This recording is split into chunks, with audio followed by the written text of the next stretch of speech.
अपनी एक इंदिरा बहन थी। तो इंदिरा माता जी को 5 बच्चे थे और वो अपने घर पे ही रहती थी। परंतु उन्होंने दादी को पूछा था कि दादी मैं क्या सेवा करूं, घर भी संभालना है, 5 बच्चों को भी संभालना है, सास रहती है उसको भी देखना है, तो मैं किस समय सेवा करूं, क्या सेवा करूं। क्योंकि ज्ञान और योग के प्रति तो उसकी बहुत भावना थी और सेवा के लिए एक मन में एक बहुत उत्कंठा थी। तो दादी ने उसको कहा कि जो भी तुमको अच्छी बातें सुनने को मिलती है वो तुम अपने पास नोट करो और फिर उसको सार रूप में तुम पत्र में लिखो, और मैं भी फिर उस पत्र में अपना याद प्यार और कुछ और बातें लिख देंगे, परंतु जो क्लासेस का सार है वो आप लिखना, और फिर मेरे याद प्यार भी मैं खुद लिखेंगी।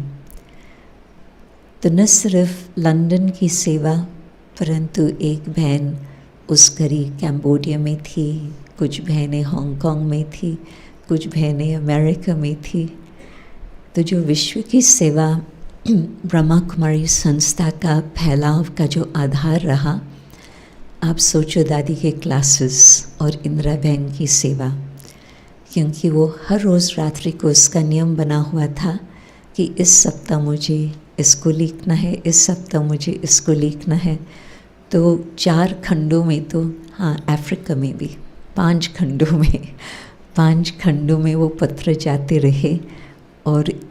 माताएं ही थी, कुदरत अनुसार माताओं द्वारा ही फिर वो ज्ञान का बीज अनेक स्थानों पर पड़ता रहा, और आज तो 120 देशों में सेंटर्स बाबा के चल रहे हैं। तो उस क्लासेस की विशेषता क्या थी?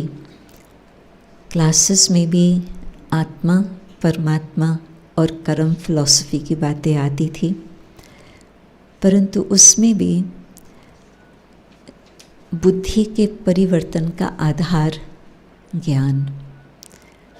और वो भी कहेंगे कि एक पूर्व जन्म के बलिहारी